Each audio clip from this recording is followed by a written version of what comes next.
This week we read about information processing during middle childhood. And I want to cover something in control processes. So we read about control processes, but I want to talk about something called selective attention. Selective attention is the ability to focus on that which is important and ignore that which is unimportant. Now, I know that we're talking about middle childhood, but I do know that most of you plan to work with preschoolers. So I want to use preschool as a context for this particular lecture.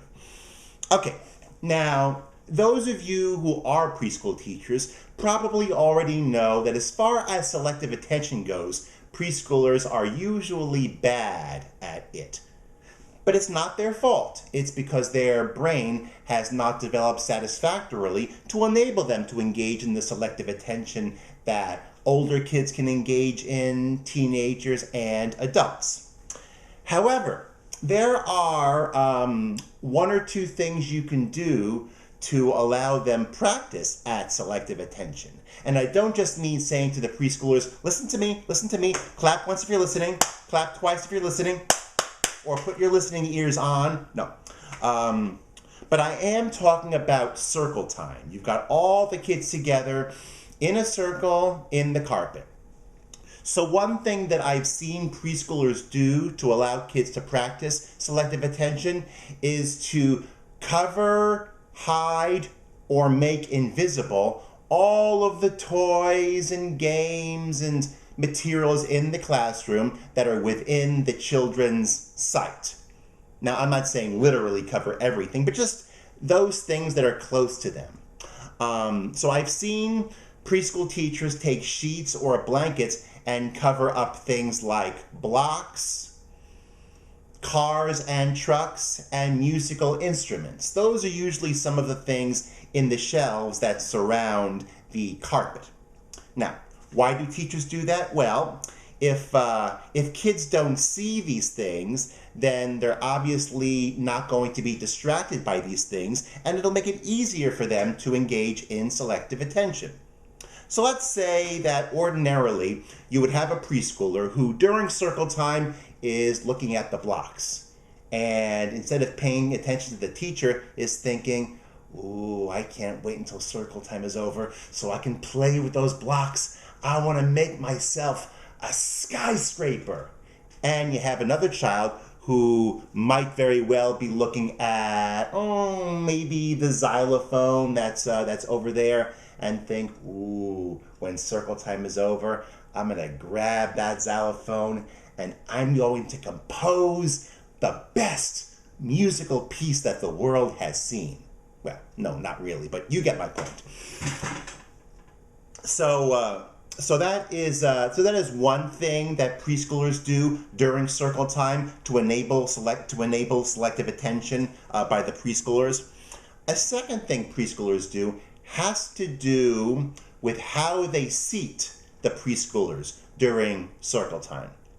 Now, all preschoolers have a best friend or a general friend or just somebody who they like to interact with. So you know what preschool teachers do? When they decide where to seat the children, they make sure that they are not seated to a good friend. They don't seat them next to a buddy, somebody who they usually play with. Why? Because preschoolers during circle time would rather focus on their buddy, their friend, to just look at their friend instead of listening to the teacher. So by seating the preschoolers accordingly, making sure they're not sitting next to their friends, then selective attention will become easier. So that is selective attention. Now, at one point or another, you're going to be helping a child with his or her homework. Whether we're talking about a son or daughter, a niece or nephew, a young cousin, a grandchild, maybe even a student, for those of you who are going to teach elementary school. Now, depending on the age of the child, they may be skilled in selective attention or less skilled. Take, for example, the comic strip Below. Now, in the comic strip Below, we see Hammy, and Mom is helping him with a percentages problem. So presumably Hammy is in elementary school. Now, a lot of kids his age should be able to engage in selective attention, but if you would, read the comic Below if you haven't already. It's okay, I'll wait, I know you're not going to ignore me, so go ahead and make sure that you've read the comic strip. I'm reading it too. Brian gives his apples. And then suddenly in the strip, he's asking, why would he give the apples to a girl? Now, Hammy is having a problem with selective attention. Why? Well, because selective attention is the ability to focus on that which is important and ignore that which is unimportant. The gender of the people in this problem is unimportant, and yet he's focusing on that. He's distracted by the fact that somebody is a girl in this particular homework problem. So sometimes you may have difficulty helping a child with his or her homework if he or she isn't focusing on the part of the problem or the task that is important. So that's something that you may come across at one time or another.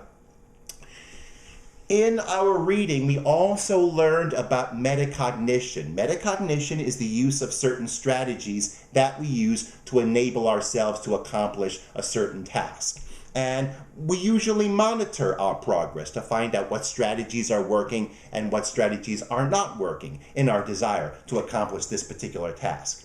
So if we were to look at the second comic strip Below, in which we see Michael, who is doing his homework while watching TV. Now, conventional wisdom tells us that watching TV while doing homework is not a very good metacognitive strategy.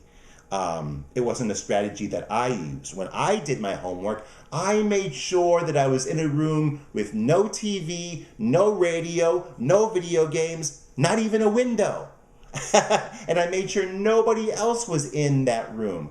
I needed there to be absolutely no distractions. But apparently Michael is different. For him, it works to watch TV while doing his homework. But then he had to change his strategy. Why? Well, look what's happening. Mom is coming in and berating Michael for watching TV while doing his homework. And obviously Michael is so distracted by Mom's talking that he now has to change his strategy. He has to go to a completely different room. And what is he doing in the final strip? Aha! He's not watching TV. He is engaging in music listening. So then he would have the ability to concentrate. And that's the strategy. Once he can concentrate, he's better able to do his or her homework.